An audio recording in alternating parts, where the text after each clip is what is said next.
Well, hello, everyone. This is Bradford Trojan. This is episode 1 of my podcast.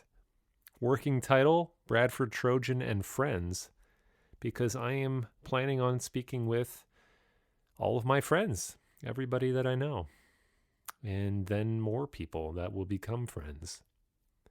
This podcast started, I guess, when I was a little pod cast out of my mother 40 years ago. If we think about it, that's when it all began.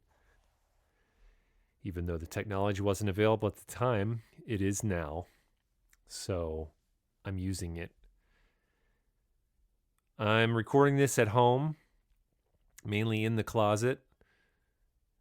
That's literal. I'm really in the closet recording this.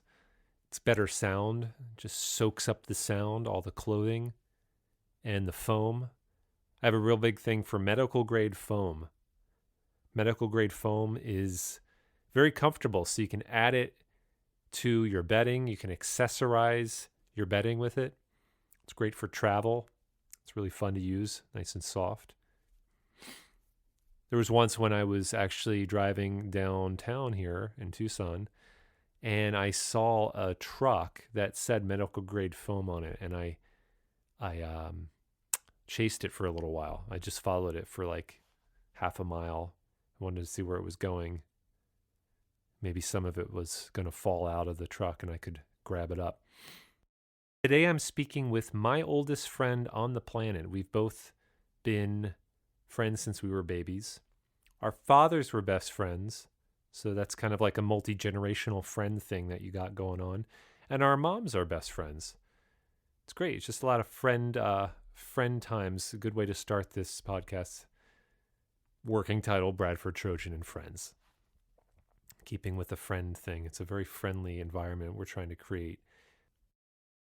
My best friend, Martin Zinkel, Marty Zinkel. Anyone that knows Marty just loves the guy. He's a very, very positive dude. Super uplifting. Really fun to be around. And I hope that you enjoy our talk today. All my friends till the very end. Thank you for the fun and the play. Until next time, I hope you all do fine. Live to see another day. My pals and my peers. I am starting the recording of working title being Bradford Trojan and Friends podcast. Could also be some other names that we've been working on. And this is just like this is a trial run for this podcast of what we're doing here.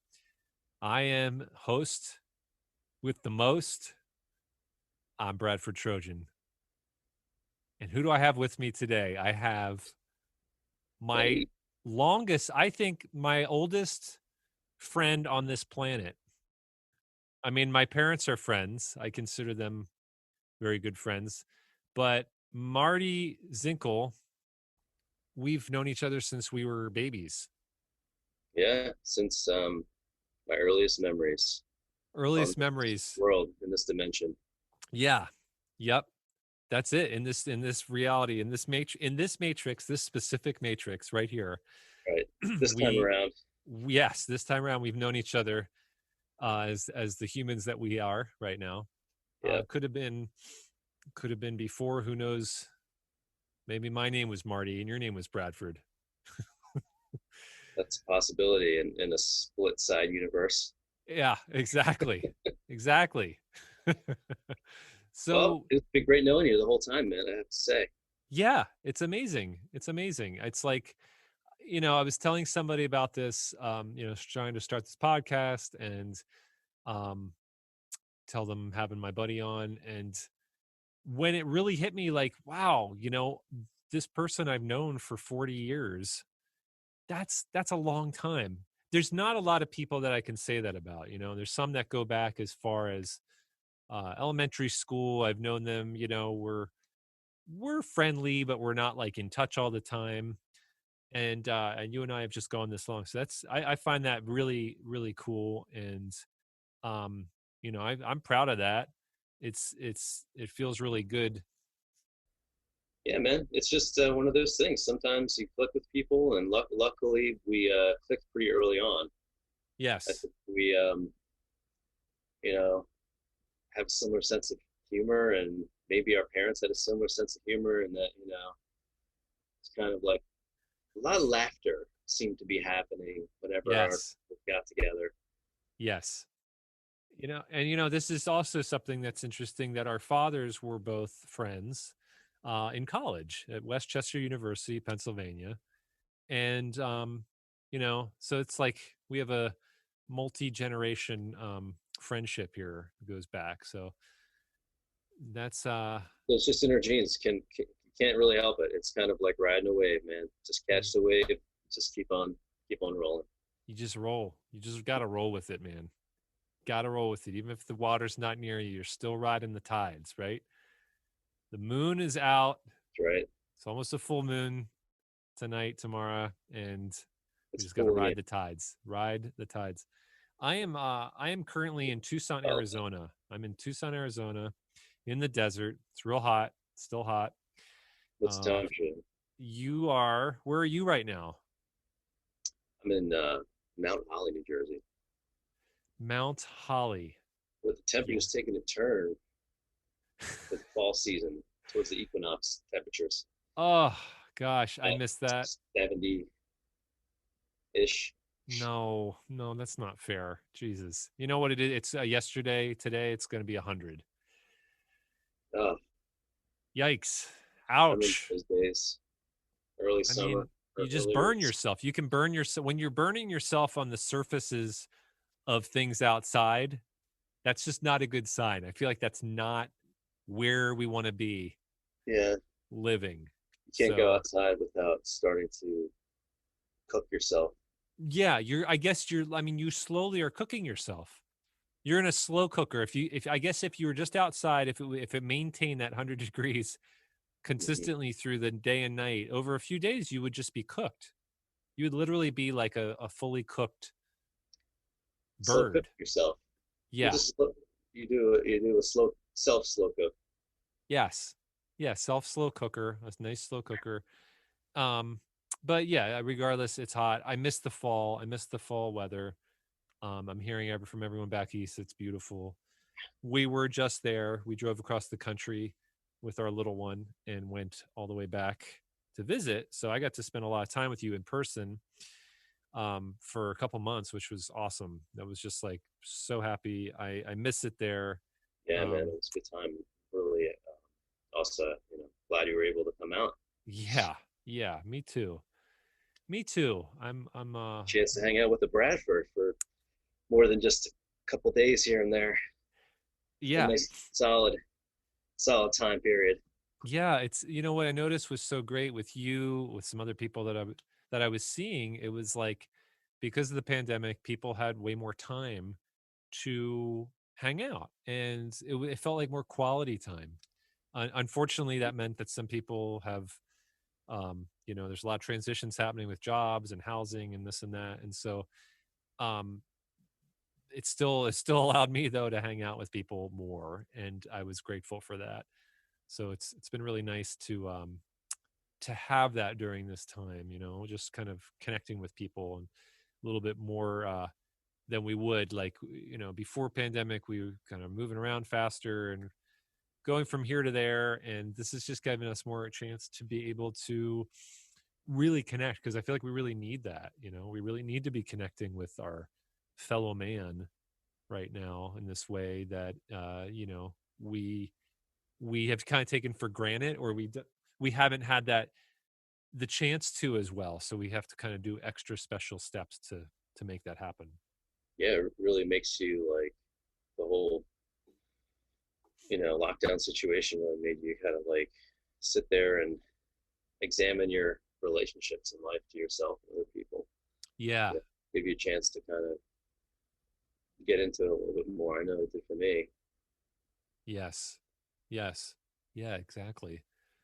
Um so this is just like a new thing that I'm doing. I am not a I'm not like a expert in this field of podcasting. I kind of just was like, hey, here's a chance Mhm. to do something fun, talk to friends, talk to some really interesting people in my life that I know over kind of a wide spectrum of life, and and things that they do in the world. You're So interested in other people's experiences. I am, and I think some of the work I've done, um, you Everybody's know, different. Everybody has a different point of view. everyone has a You bit know, different point of view. I'm really curious with that right now, different especially, lens. yeah, the time that we're in right now, being kind of ultra polarized in the world. It feels like I just want to be able to connect with all walks of life, uh, different ideas, different perspectives. So that's kind of one of my goals in doing this, and also, It's a great idea. yeah, I, just there's a seriously, curiosity for me in the human condition, and institutions want to split us into these uh, artificial, you know, boxes that they can manipulate. Like, you know, you're on this side, then yeah, everyone else is on the other side. Split them into, but the reality is, it's just like one of those trippy Alex Gray paintings. Everybody is a different lens into reality. yeah, And we yes. should all, get our different points of view out there. Mm, that's You well know, said. Yeah. So I'm curious, for you, just if we could just talk a little bit just about where you're from, and give me a little like history of Martin Zinkel. history, where I'm from, man, it's like Prehistory, prehistory of Marty Zinkel. allegorical or literal. Like, yeah, some little, just like where you're from, where you grew up, what was it like? What All right, I'll just start talking and you like steer it, I I'll guess. steer it. I'll steer the ship. I'll steer the ship as best as I can. Born long time ago. Yesterday seems like just yesterday. Mm. Um, no, I was born in Lancaster, Pennsylvania, um, and I guess that was because my grandparents lived around there. But my parents were living in Glenmore, PA, which is where I grew up. And I guess I came up from the hospital, Glenmore, and just basically grew up in Glenmore, Pennsylvania, kind of in the middle kind of border between suburbs and starting to get out to Amish country, Mennonite, typical PA stereotypical Dutch Wonderland. Yeah, so I'm wondering about that, for people that haven't been in that area, what is it like? I mean, we hear Amish and Mennonite, w- and you could even, yeah, I'd love to talk about Dutch Wonderland. We should It actually get just into occurred to that a me. little. Basically, it's just Dutch Wonderland. I mean, that's that's what it is out there. So I mean, we're talking the people that, no electricity, um, horse and buggy, they have electricity. I think they're allowed to have. I mean, there's different types of religious, uh, I guess, restrictions on modernity. Um, on the different, like you have Mennonite, you have Amish, um, and then you have different types of Mennonite and Amish. Um, and I think that I think Amish, they can use wind power, perhaps like wind generated power, Ah, like from their, like, that's why you always see those little windmills. yes. But like Mennonites, and then Amish, horse and buggies, they can't use cars, but Mennonites can use cars, drive cars. And so they came over from, they're from, initially they came from Denmark. Yeah, I don't know. I think yeah, right. Denmark, Germany area. Yeah. I mean, it's Dutch is um, for Deutschland, which is what Germany used to be called in the native tongue, or maybe still is, I guess. I don't Yeah. really know German. Um, Yeah, that's why it's called Dutch country. It's actually because that's what it sounds like to say Germany in German. So yeah, so like I mean, there is, and Like then a lot of people from Germany there. yeah, like the Dutch oven, Yeah, it's like a Dutch oven for Germans. and not the kind where you fart in Summer. the sheets and hold it down. No, maybe. It's That's probably like like that's Dutch. like a bit of a bastardized version of a Dutch oven. It's probably invented. They probably invented that too. do you They had think? so many inventions. Do you? That one is a little bit unsavory if you're if you're in bed with somebody and you pull a Dutch oven on them. But um, if we're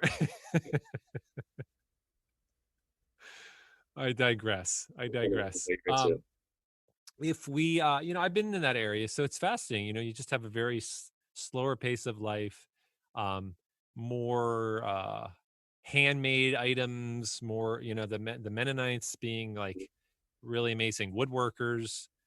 Um, Yeah, I mean, talking about putting things together with wood carpentry. pegs, not using nails. Like this is amazing building. They're expert builders, expert farmers. So that's why you have a lot of people going out there to get like their cabinets made, Right. and just go find somebody. There's like a lot of people out there that can do that for a good What price and do it really well. And so how was that like for you growing up in that area? I'm growing up in the suburbs of Philadelphia in a pretty um, densely populated area. What was it like for you growing up out Mhm. there? Just Yeah, that was really different between where the way you grew up or the surroundings you had and what I yeah, had. I always wanted to be where you were. right. Yeah. I always wanted to be like able to walk to my friend's house and stuff, but you know, I was kind of like out in the countryside a little bit, and the only road that we really had was, kind of busy. It was almost like that road in Pet Cemetery, Oh, you know, yes. where it's like out in the middle of the country, but these like, big farm machinery and trucks will be like flying by, and you know, but so my Yeah. parents didn't let me like walk to my friend's house very much until I got, my later teens, probably, early teens maybe.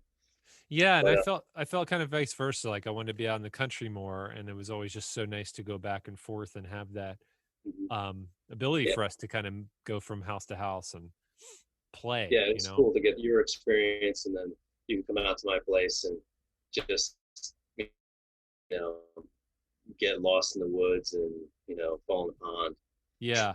you Yeah, know, exactly. fall in the I, river.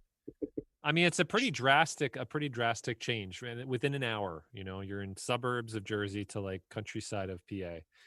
And so for you, what was it like when you were growing up? It was more outdoor stuff? I know you did a lot, you were in the Boy Scouts and kind of grew up in that world, where I think I only made it to the Webelos and I stopped, but it was probably more of a um it was probably bigger for the area you were in. I mean, you were definitely in more nature. Yeah, I was just thinking about this the other day. Yeah, well, my dad, the whole reason I got to that was because my dad was actually um, working with the Boy Scouts in America as like an administrative position, like Ah, where I was even born or conceived of in the early '70s, and he got involved with that, and um, but it was, like from his perspective, it's, totally the best place to, you can easily go out into nature, and it was like, the meetings were at the church, which is, the church that I grew up in, that he was a trustee member of, that he'd been a member of since the early '70s. It's all part of the same community, you yeah. know. It's an activity. So he was kind of involved in it, so I got involved in it. But it was it was a great experience, and you know, we had like a lot of I mean, if you want to talk about the scout experience, like Sure. starting out with Cub Scouts and going all the way up through um, Eagle Scout. That was quite an interesting experience. Definitely, Yeah. definitely So, formative. yeah. So just so people know, it's like Cub Scout, Weebelo, Boy Scout, Eagle Scout, Um, or the Eagle Scouts in the Boys. Is that like part of the Boy Scouts? no, that is kind of I guess Eagle Scout is the highest rank you can achieve in Boy Scouts, Yes. which maybe makes its own thing, I guess. Where Okay. Cub Scout, I think a Weeblo is a Cub Scout too. So it's kind of like um, Cub So how? Scouts have like different rankings. It's just you start at the bottom and you work your way up. There's like Bobcat, Fox, Yeah, wolf, you know, bear. Wolf, and I think you're right. That Yeah, was Wolf and that's what I got that through. sounds about right. Yes. And so you get your, four animals, Yeah. and then then you get your arrow of light, which is the kind of the Eagle Scout of Cub Scouts. Eagle Scout is The arrow of light. the arrow of light. You get your arrow of light by, I think, performing some kind of community service project, or I don't know what it is these days, but then if you're awarded this, you have to be voted on it also by probably by the counselors or the what do you call them? Your pack leader, probably Yeah. the adults and everybody have to That's agree such a it. cool And then name, the arrow of it's light. the arrow of light, and then there's this ceremony that um, it's all Boy Scouts, Cub Scouts. It's all about the whole like transformative um, gateway experience from childhood to adulthood. Yeah. Yeah. And that's one of those ceremonies, Yes. especially that one because um, that's going from like being a boy to being like more of like a teenager, young man. Yeah. You know, and then when you get it's like this whole ceremony to turn out the lights, and they light up a fire that's like the Whoa. arrow of light and everything, Oh, that's and awesome. then you get the little arrow of light badge, and then you get a Boy Scout, and then you Yeah. start at the bottom there and work your way up there. It's So kind of you, yeah. it's like a combination of like it's like corporate and or like army, military, and like hunter gatherer skills, like Well, yeah. natural survival skills in the actual real world if Yeah. civilization goes away. I mean, that's what it seems like. Yeah. Like it's a kind of a great balance. And for kids to get empowered to do that and then be able to have like tangible skills that are actually kind of like, I mean, if you think about it, if we got like our ancestors, that's like the most important thing they needed to know how to do. So you were Yeah. basically just, Survival. yeah, you were given your survival skills that, I mean, geez, how many people You get will learn that? it from day one. Yeah, Yes, learn it from yes, day one.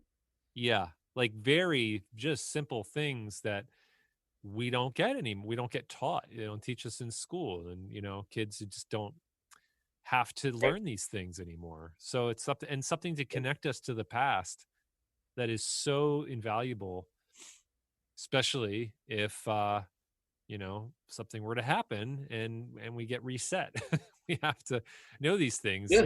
The Eagle Scouts are going to be very well equipped Mhm.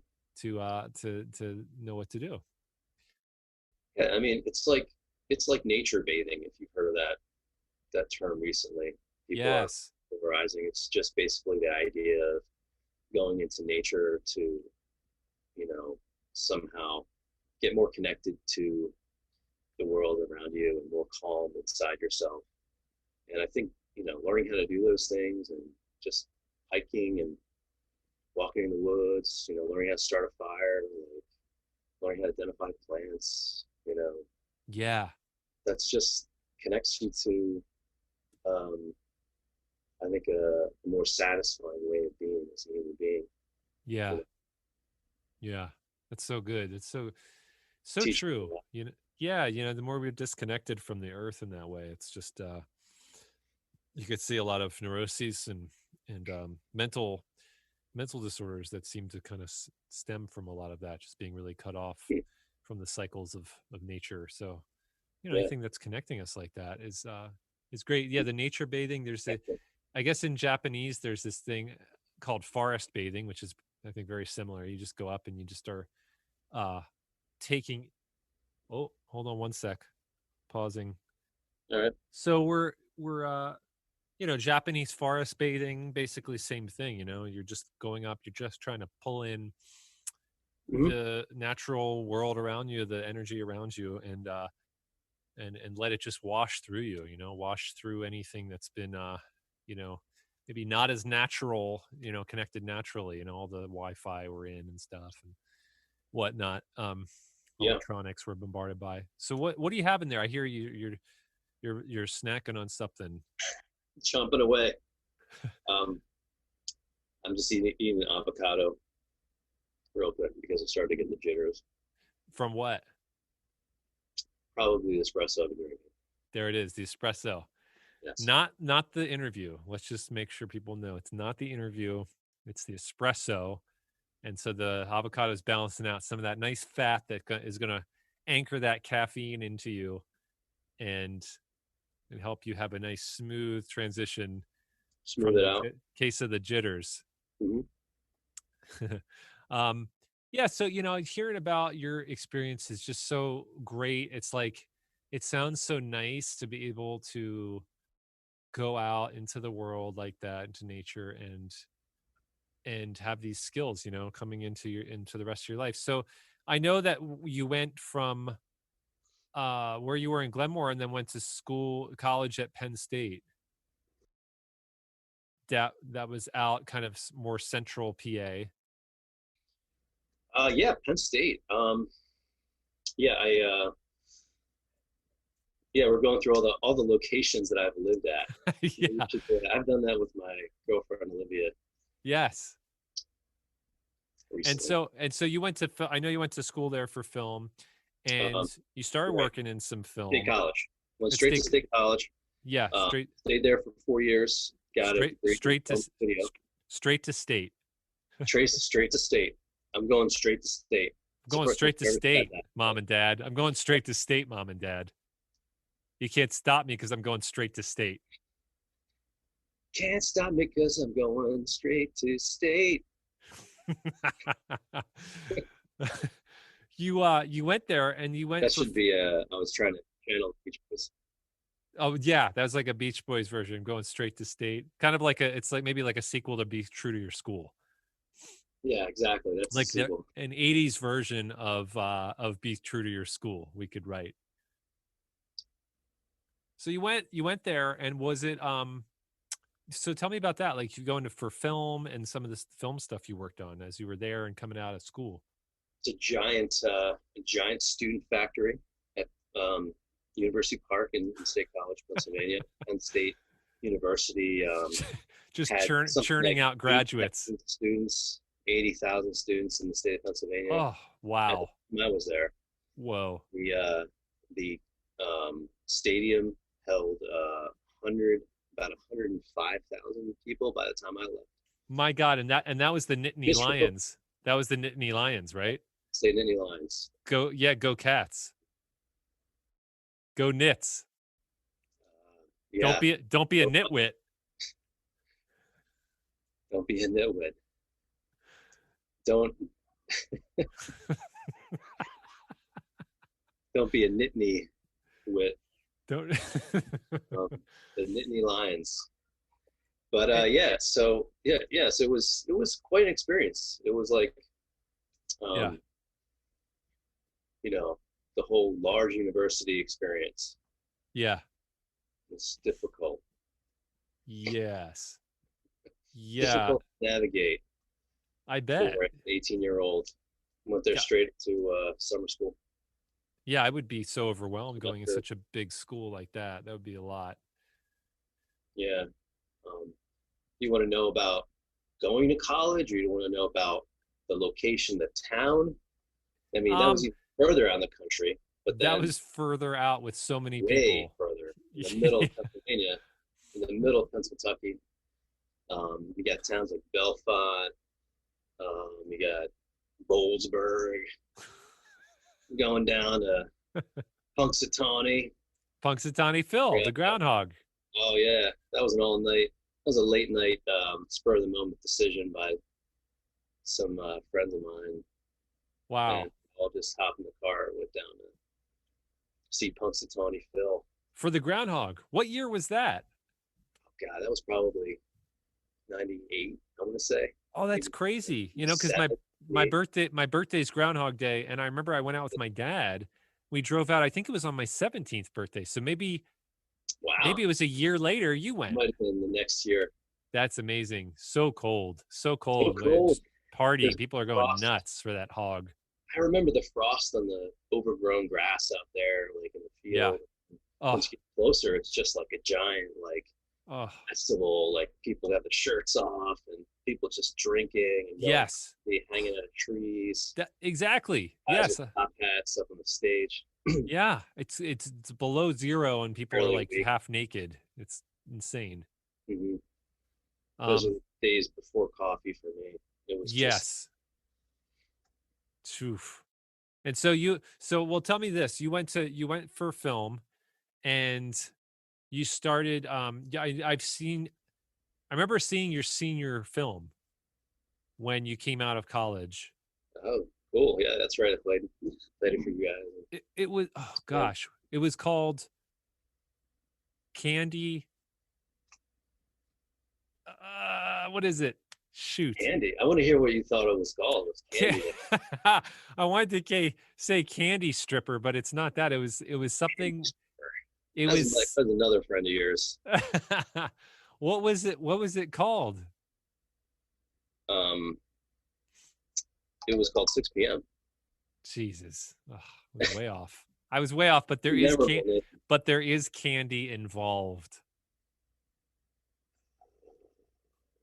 Yeah, I think there is candy involved in the very last scene.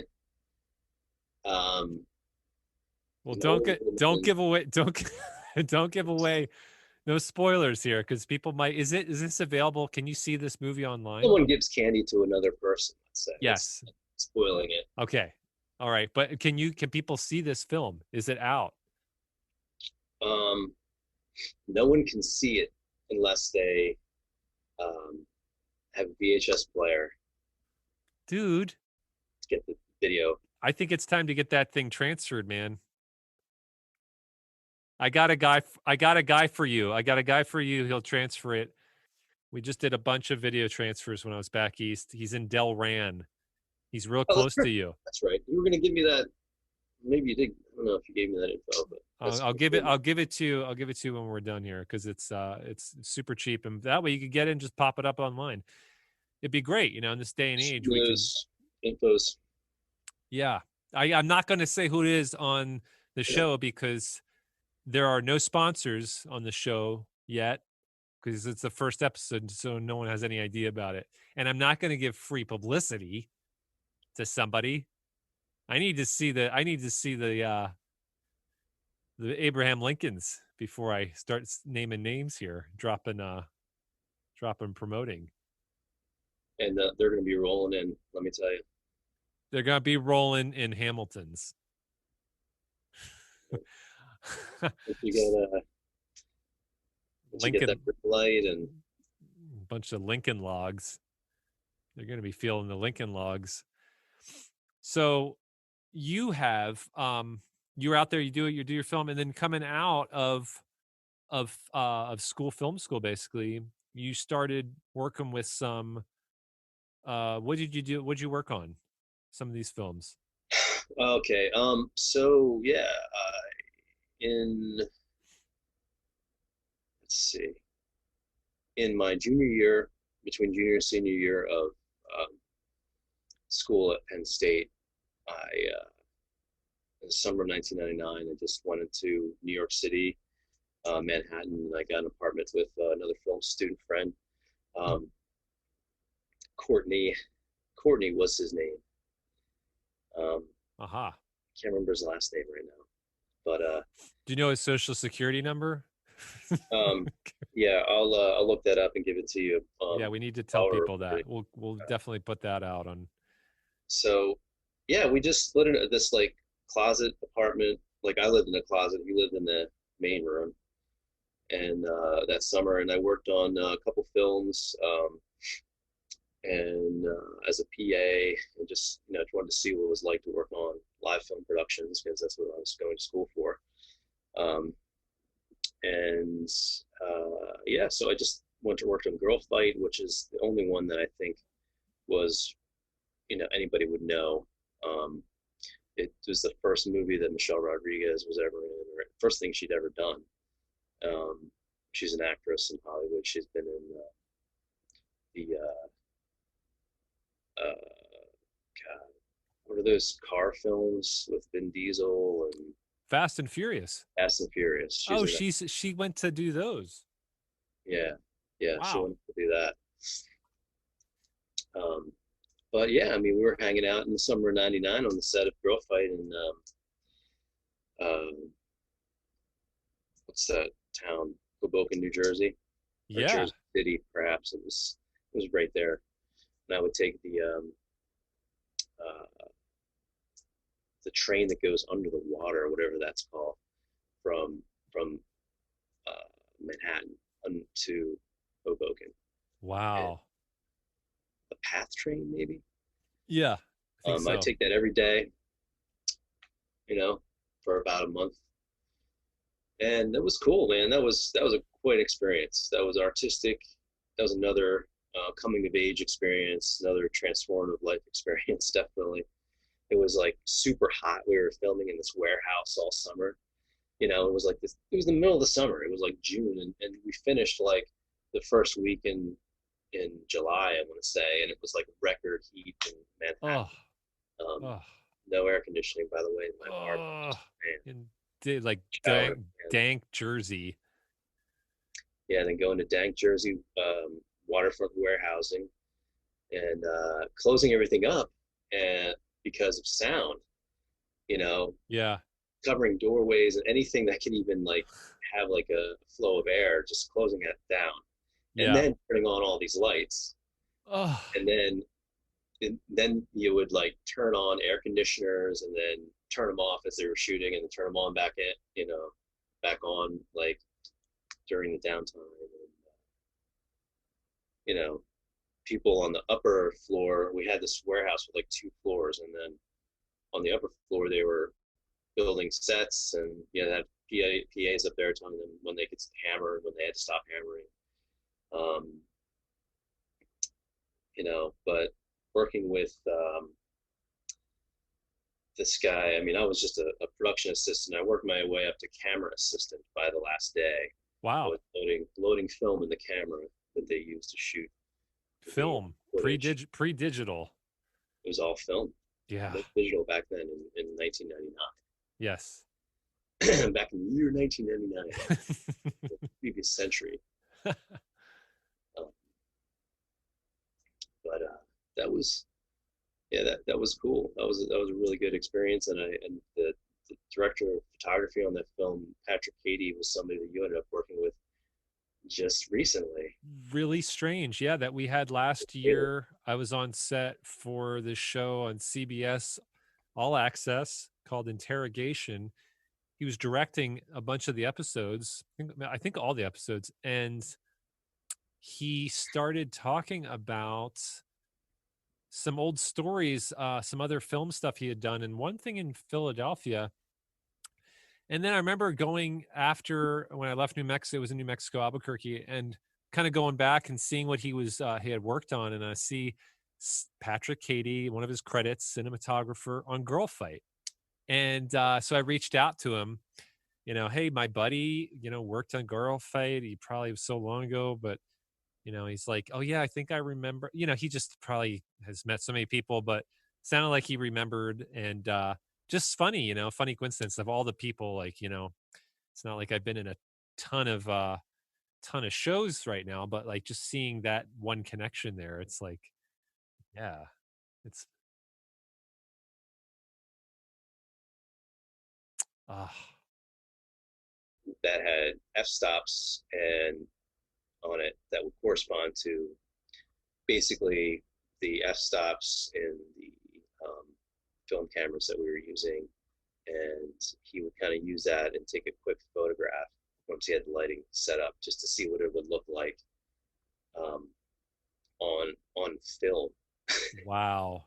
Because they had like video villages, and they had a, you know, a monitor area where you could Yeah. go look at it on a monitor. But I thought it was really cool how you wanted to be like really authentic and get the feeling of maybe how the end product would look like by Yeah. getting an immediate film version of it, Yes. from an old timey Polaroid that they didn't make anymore because, you know, it was more of a manual Polaroid. Um, so that's camera geek stuff for you. There you I go. love it. I love it. So good. You know, I mean, that's just like real hands-on, very people that are very passionate about the art form. And, you know, I know that movie Girl Fight has kind of garnered a bit of an indie I don't know, cult following, but just it's definitely like it seems like within that time period in 90s, like indie films that were coming out, that holds up as one of those films like people can reference, look back to. And so that says a lot, you know, that you were a part of something there. Well, it was just I just feel really fortunate, you know. It's like a lucky thing, you know. Try to Yeah, try your best in life, and then sometimes you get a lucky break and get a cool experience out of it. that is true. Yeah, Did not end up going on to work in films, so right, it right. really. I mean, it was cool. It was awesome, but it was like God, maybe influenced me to not do it, you know.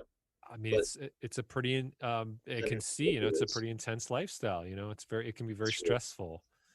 You're a nomad. You go all over the world wherever the film production is, and you just live in a camp, or you know, Yep. live in a new town, and for every film. And unless, you know, back in the day it was like New York or LA, you could maybe be based there a little bit more often. But you know, you just kind of have to go where the work goes, and it's kind of tough to keep like a sane, normal schedule when you're like a young person trying to find out who you are. That's kind of my perspective of it.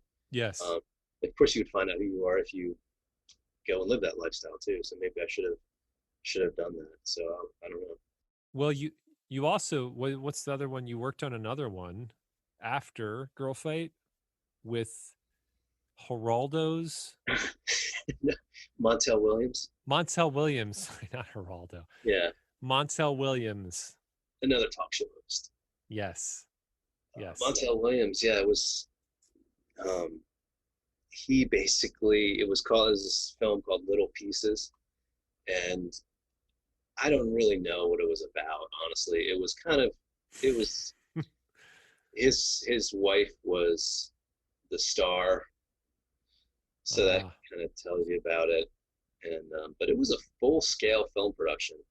You yep. know, they mostly followed union rules, and you know, it was a non-union film, but I mean, they had everything, and they had like, you know, we did like a car crash explosion, special effects.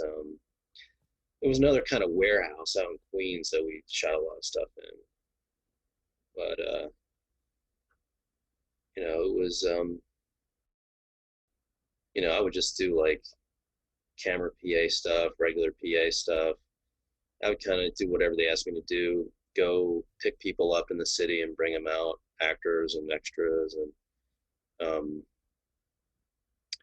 and a van, and drive equipment around, and equipment trucks, and um, uh, yeah, just more learning about what goes on. And it's you know, up Yeah. early, go to bed late. I worked, you know, probably, you know, 6 or 7 days a week, 12 hours a day at least. Like, you Jeez. know, it's like Wow. really grinds on you. Yes. But when you're young, it's like, yeah, it's just like what else am I gonna do with my time? You know, Right. Yeah. You don't have any other responsibilities. You might as well do it. get paid for hanging out at this kind of interesting job. Yeah. good money. Yeah. Yeah. Yeah. So realizing, you weren't as interested doing that and, going down that road as much. I'm really curious because I know that eventually then you started working at QVC. And so some people don't know that, because I realize that's not a national thing. I mean, people are familiar with the Home Shopping Network when you say that, but QVC is a big, is it tri-state or is it East Coast?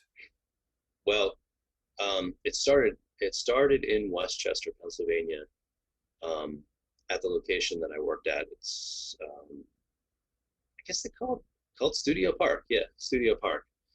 Um, I mean, I worked there for like 10 years, so I could go through part of the history that I know, which is it used to be like the old Commodore 64 computer building or whatever. They had this What? corporate campus out there. They had a corporate campus for the Commodore 64 out there? Yeah, What? I think. Fact check me on that. Okay.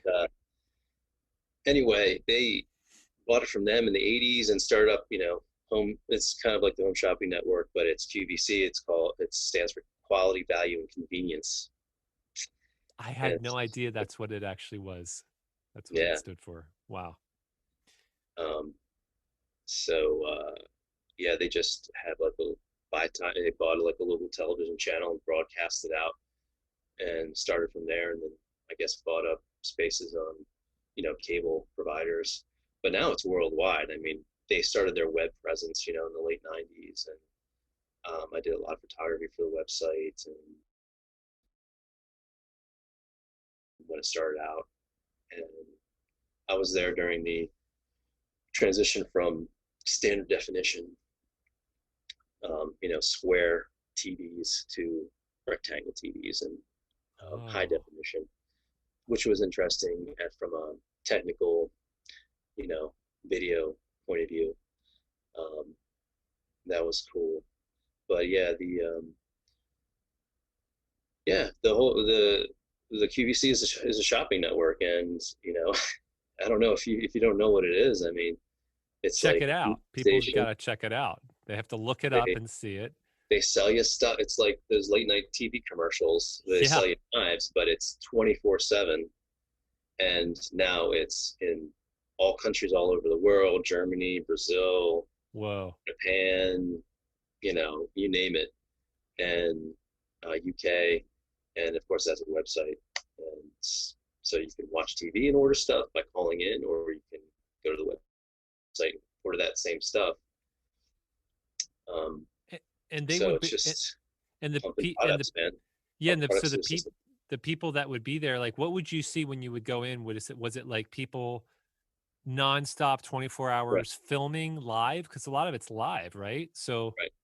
That's correct. like, is it like at Yeah. three in the morning, someone's like on Mhm. air talking to people? Yeah, 100%. Wow. There's shows on 24/7, and there's cameras, and there's two technical direction studios, um,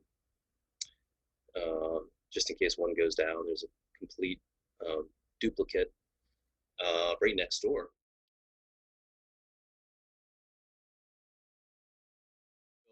TV station that is on 24/7 broadcasting from the studio, and they have different sets that they'll go around to all over the building, and then mix in pre-recorded stuff, which is stuff that I did. I did a lot of pre-recorded video, Okay. uh, product videos, What do you remember demonstration. about what do you remember about that? What was that like? Um, Just anything that happened there that was just anything that happened to QVC. I mean, also like seeing people. I mean, there's sometimes celebrities would come, or yeah, right? Joan Rivers. Joan Rivers. She would.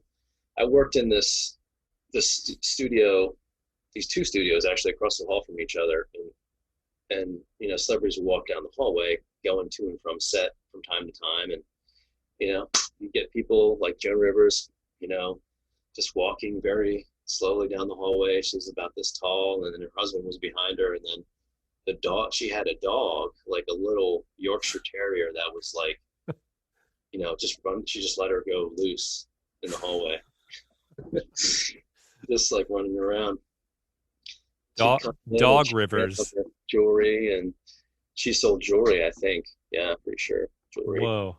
And I would So have to set her jewelry up and shoot it and make sure it looks nice, like rotating and the close-up shot so you can see exactly what it is. I would take a yeah, video of that, and yeah. they would mix those videos into the live show where you had Joan Rivers actually talking to the host, and then they had like models, and so They'd like fly models into the, because I remember going out there once and seeing, I mean, this place is like in a very like wooded kind of area outside of, in like kind of rural Pennsylvania, right? I mean, it's Westchester, it's yeah, it's suburbs. It's like solid suburbs, right? solid suburbs of Philadelphia. I remember there being a forest around it. Is that correct?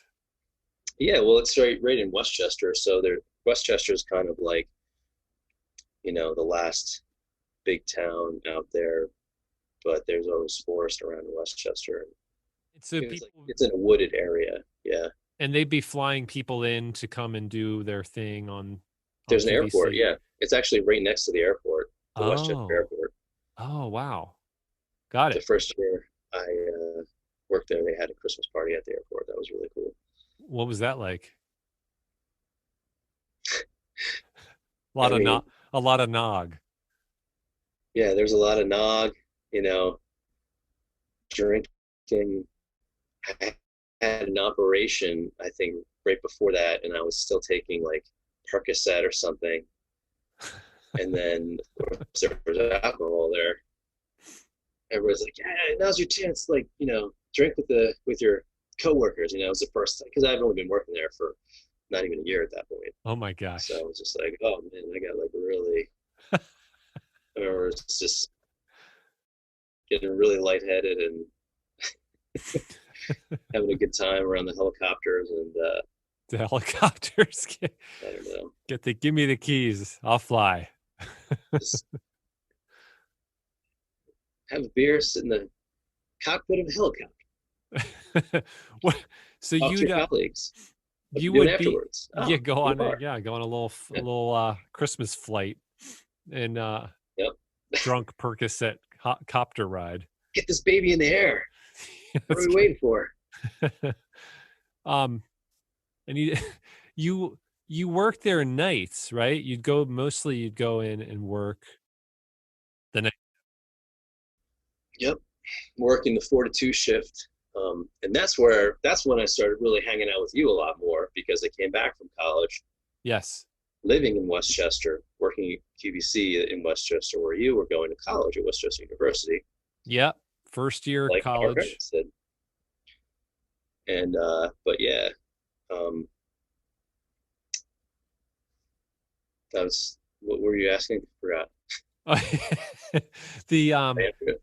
yeah, anything else in QVC as far as like the setup there? I mean, it seems like just this interesting world of like the home shopping, like there's people live constantly Right. selling these things that, I mean, honestly aren't great, aren't that good of quality.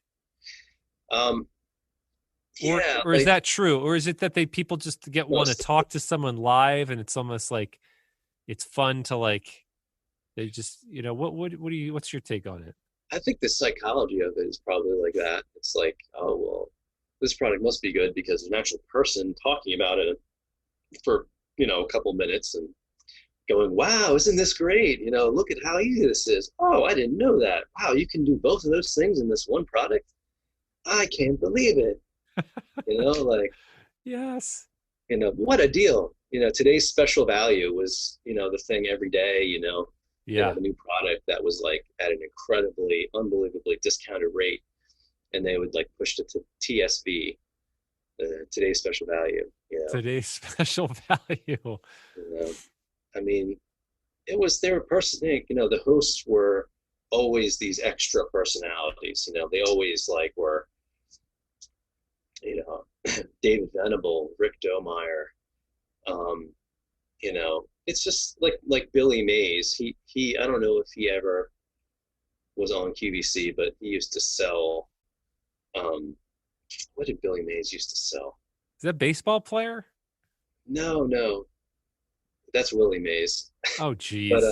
Willie Billy Mays. Mays, Billy yeah, Mays. who knows who he is? Anyway, it's just Yeah. just these like late night product pushing personalities, and but they all have to like find these, basically make up their what they're going to say and fill this time and have the things that they go through, and then you have like technical directors in their ear telling them what they have to say sometimes, and remember to Oh, mention this, and we're going to this video in 3 2 1, so then you're playing the video, and it's like integrating. There's a lot of stuff going on there, in the technical direction studio, like behind the scenes. There's like all kinds of people like preparing segments, dealing with video, special people dealing with only audio, and yeah. then there's like a front bank of people like right by all the main monitors that you have your technical director, you have assistant technical directors down the line that specialize in certain things, certain aspects of it.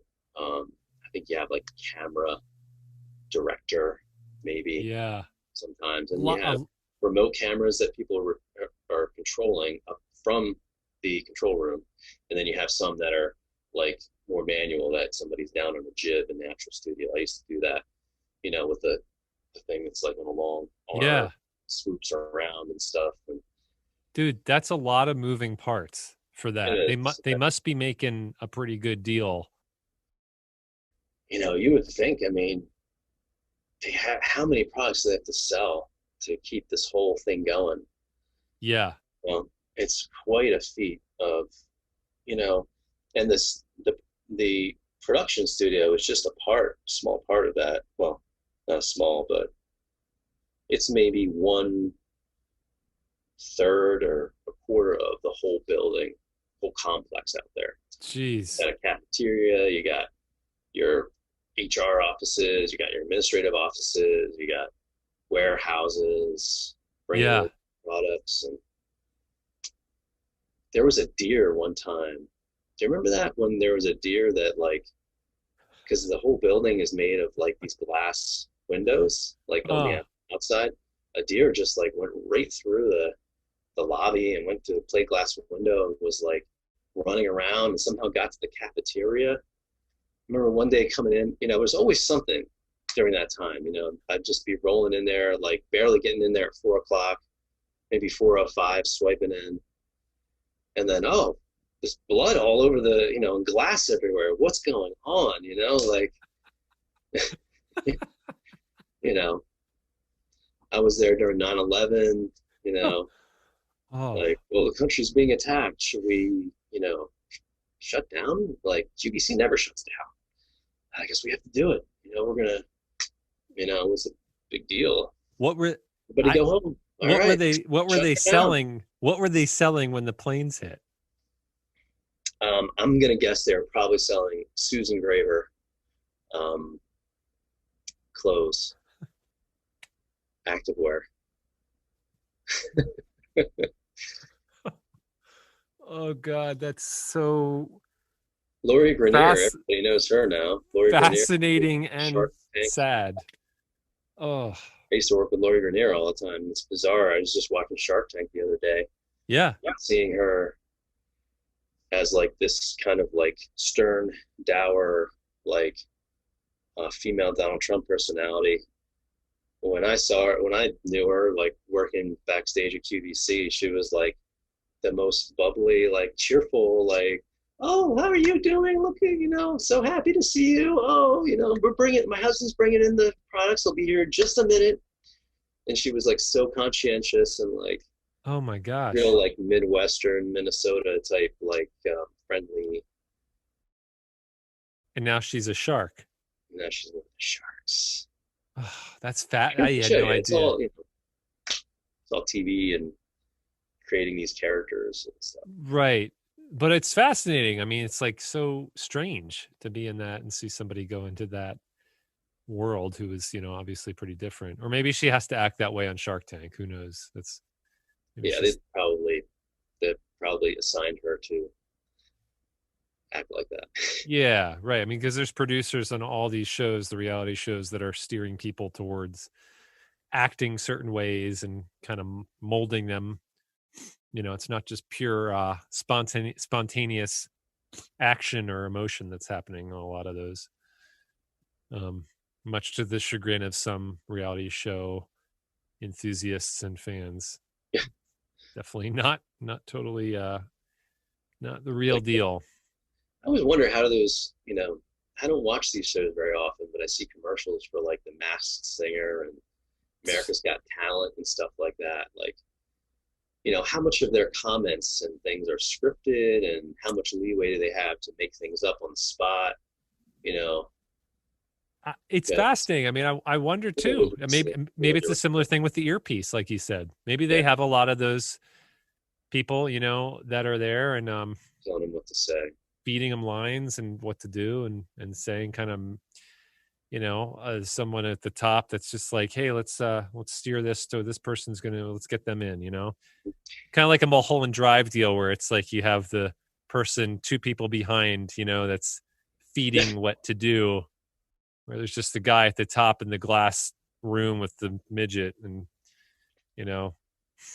pulling, crossing the wires and plugging in what needs to happen. Who knows? It's weird. It's weird. Yeah, and I always, would hope that there's a saxophone player outside, in the moonlight, unveiling some kind of abstract, emotional conflagration. Yes, exactly. Wow. So it's fascinating. Definitely a lot of interesting people that you were working with then. Man, it was just, trying to make a living. Anyone else Oh, that came through there that was like the Laurie Veneer, like kind of early on, or a celebrity that was a weird encounter or anything that I was remember seeing Lionel Richie and then you know, just being, because a lot of people have plastic surgery. It seemed like a lot of these people that, like the hosts were like, there's all this plastic surgery going around with the hosts and guests at QVC. It seemed yeah.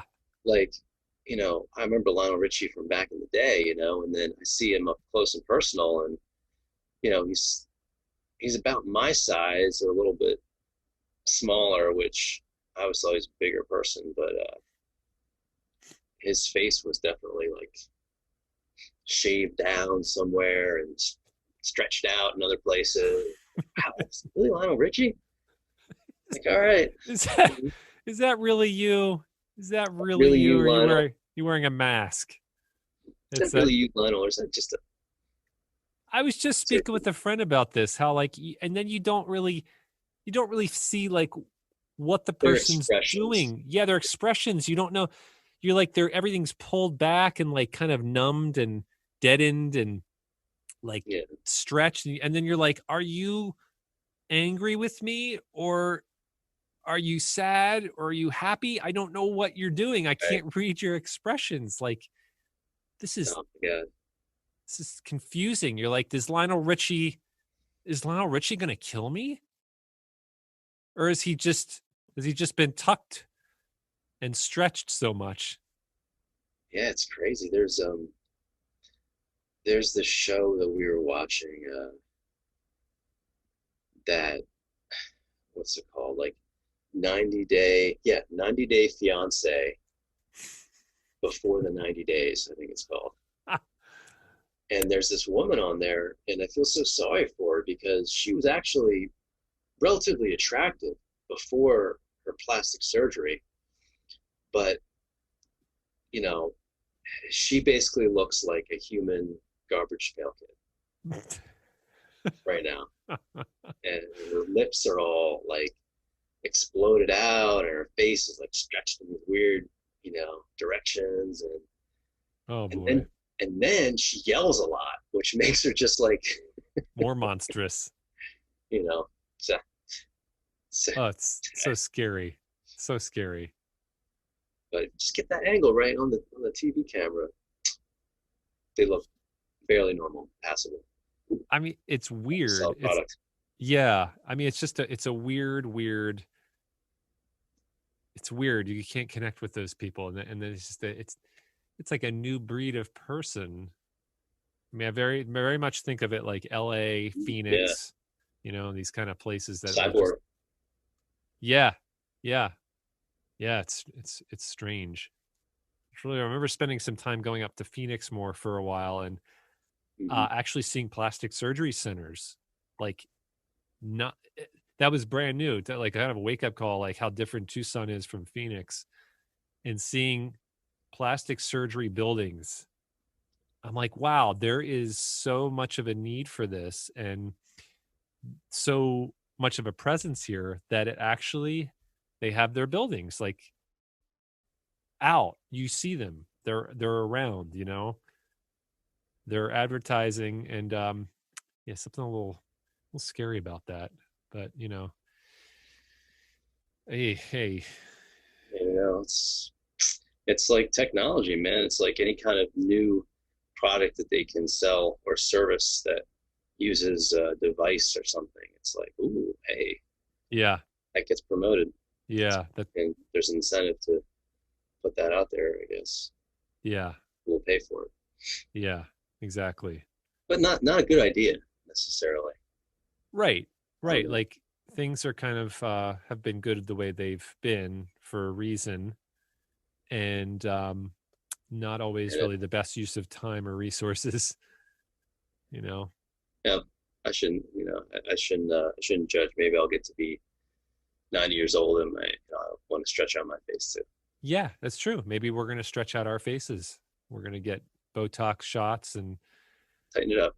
salmonella. Isn't that's what it is? It's salmonella shots basically. You're getting shots of salmonella into your face that pulls Ooh, it and stretch it. Yeah, is that Botox? Is that what I we're think talking that's what Botox is. I'm pretty sure. See if I had somebody that about? was Botulism doing toxin. Yeah. botul. Yeah, I think it's something like that. Hmm. Yeah, it's weird. I was going to look it up, but we'll go with that. Self-improvement surgeries.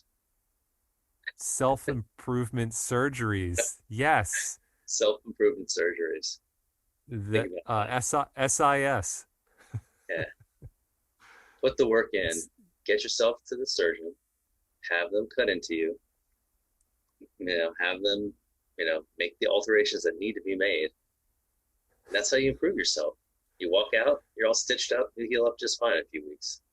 that's it, and then you feel better about your life and what you've been doing, and that's it. You don't have to do any of the inner Better work. outlook Yeah, better outlook on in life. life. You just get to have a better everything in your world. So Hmm. that's You could get the that's courage to how. start eating well and exercising, you know, once you get those procedures done. I mean, look at Lionel Richie. Yeah, he's doing pretty good for himself. All those celebrities do pretty good for themselves by getting those surgeries Self done. Therefore, it's a surgery. good correlation that if we do those surgeries, we will also be happier Hey, and more well loved. yep. Make it impossible Oh, for people not to love them through exactly. surgery. Exactly. Yeah. Yeah. Well, dude, this has been awesome. It's been a great talking with you. Yeah, man, I loved And it. I love talking with you anyway. So this is a yeah, new way to do it. yeah, new way to Happy to catch do up it. with people. You might as well just record yourselves and then put it out for the public to hear. Exactly. Hey, But I'm really stoked to pick up the conversation more with you, and we're gonna talk next week. And cool. just I hope to actually be doing a lot of shows with you and being able to kind of get into some fun stuff together. Yeah, man, I'm sure we will. There's just endless fun stuff to go through. It's just Yes, so much to talk about, so so much much. from the mind of Bradford. And Martin together. All right, buddy. I will talk to you soon. All right, sounds good. All right. All right, man. It's been great. See you next time. See ya. Well, there you have it, everyone. That was my first podcast. I hope you liked it. I had a good time, and we ended up talking a little more than we thought, but that's what good friends do. We actually have plans to do another couple together to start off the podcast. It's kind of getting its legs. So we want to just get a few legs first before it can scurry. That's the idea here. Podcast to grow and develop and mature. It's really just in its embryonic stage right now, when it's just a little pod inside you with the notochord. So that's the podcast right now. It's a notochord. I am just happy to be with you and sharing time. I hope you are with me. Hope you're all having a really wonderful day and enjoy your lives. All my friends till the very